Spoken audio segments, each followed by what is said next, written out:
Hello and welcome to your YouTube channel for Locum CRNAs. I'm John Wildy and I'm here to talk to you about different topics for the Locum CRNA, 1099, and independent contractors.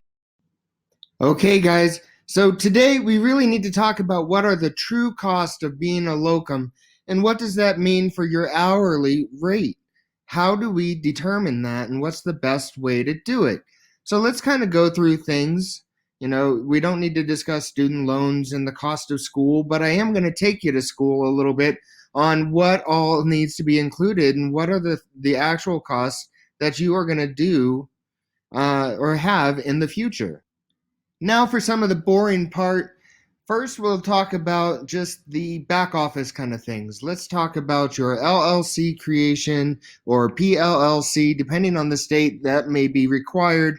And then the tax declaration, whether it's going to be a S corporation, C corporation, a sole member, or a sole proprietorship. No matter what you do, other than the sole proprietorship, this requires effort on your part and will take you about a couple hours to a day or two to get formed, whether you talk to a lawyer or you do it on your own. You're looking anywhere from $300 to $1,500 just to make up this PLLC or LLC. You also have your AANA dues, your NBCRNA dues every year, no matter what. Then as you start to continue down the locums road and working out of state, you have your foreign corporations, and every year you have to pay for those corporations. Your multiple state licenses, your CEUs, your malpractice, your health insurance, and your disability insurance. All of these things need to be considered when you're just starting out, and the continuation of these as you continue to get bigger before you actually get into working at the hospital. Once you start thinking about working at the hospital and taking a contract, you kind of need to know where your hourly rates need to be. So we need to discuss some of those things and figure out how you're going to calculate what needs to go into your hourly rate. You know, the hourly rate is going to be dependent on you and your contracts that you make, but it doesn't always include everything. By that, I mean you really need to be thinking about all the things that are included in most annual salaries while working for a group or a anesthesia management company or a hospital. And some of those things you need to think about are your vacation time and how many weeks that would normally be included in someone's time off. This doesn't include your paid holidays, your unexpected contract delays, being home for a week to take care of things in between a contract, and all the time off that you have to really think about. As a W-2, you had all this extra time off and vacation time, and that's not included in what you consider your hourly salary. Not to mention, is the family time, the events, the different things that you should be keeping up with in your own town or where you're going. Are you going to take the family and pets with you, or are you going to miss some of those big events in daily life? And so when you're considering your hourly rate and that kind of thing, you need to think about all of these things, what the average CRNA pay is for an hourly, full-time, your experienced CRNA. So let's kind of think about that and talk about what an average CRNA salary is going to include. So we're going to talk about what is the average CRNA pay, full-time with experience. We're not going to say that it's some crazy outlandish number. Let's just say $180,000 for an average experienced CRNA. So we have this $180,000 for the experienced CRNA, like we just said. Then we're going to add 30% to it, and you're going to think that's a lot. But first, we have 15% is 8 weeks of vacation time that is normally part of your benefits, part of what you would have as a W-2. And then we're going to talk about 8 more weeks that are your CEU week, your 2 weeks of 13 vacation days, and then you have your travel to and from your assignments, returning home to deal with your bills, your office, your work, your quarterly taxes, accounting, and financial meetings. I know it sounds like a lot, but it's really easy to fill up. And then you have your other expenses, such as your malpractice. And malpractice is one of those things that some would say you can do without, some would say you can get it through the agency or from the hospital that you're going to. But as we've discussed in other videos, I really would want you to think about having your malpractice insurance on your own, and it only gets more expensive as you continue to practice. So $3,000 for malpractice insurance, about $7,000 in health insurance, just for yearly premiums, and then you have your short and your long-term disability. Now, I want to go over some more information than just that, and then at the end, I want to be able to go through all these calculations again. So I really want you to stick with me here. So we're going to add all this up. We have the 180,000 plus the 30% for just the time off that we're allowing for. So we're saying that's 234,000 that we have to earn.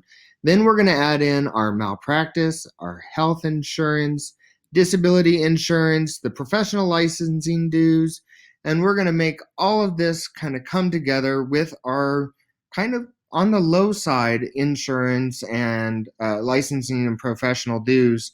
And we're going to come up with this $249,800.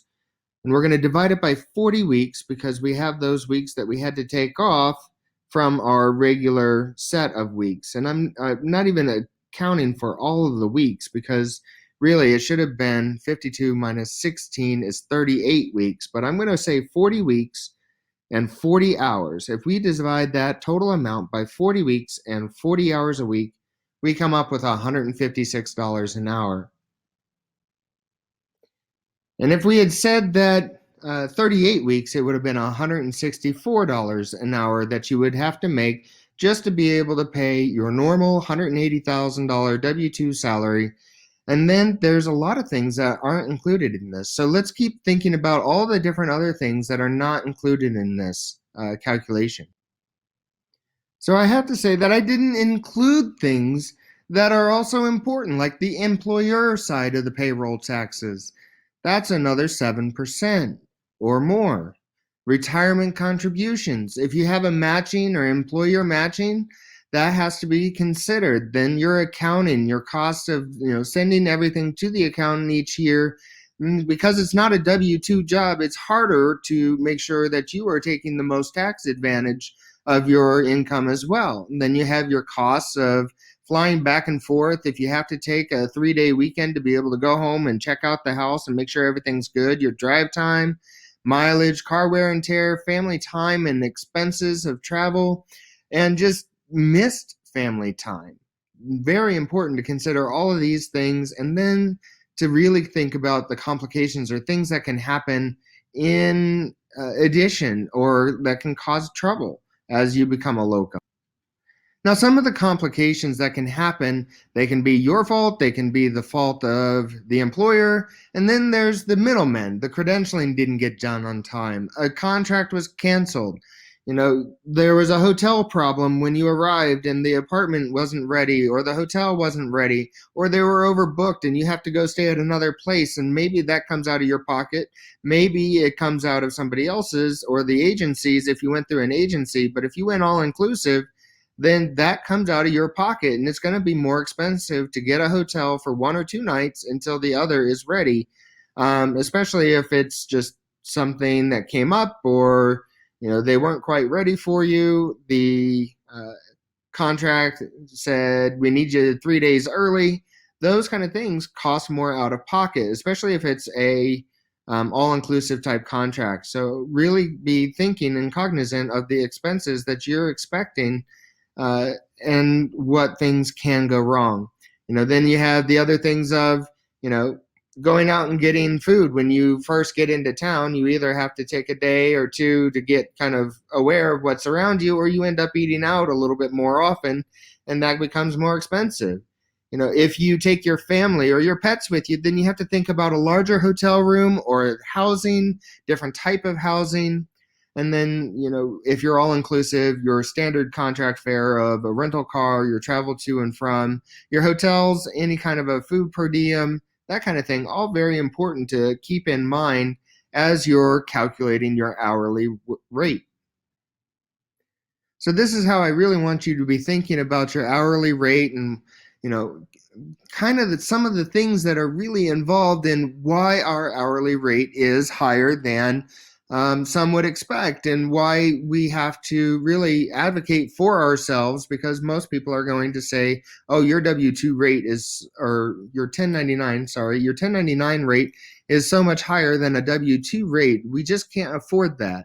And I think what I've done is I've tried to present to you all the things that I think about having to come out of what my 1099 pay is. So I hope this has been helpful for you. I hope you continue to watch our YouTube channel here at Locum CRNA. Please subscribe to the videos if you haven't already. That way when I make a new video, you have it too, and you're notified that a new one has come out. I hope this has been helpful in some way, shape, or form for you, and I look forward to talking to you about this in the future.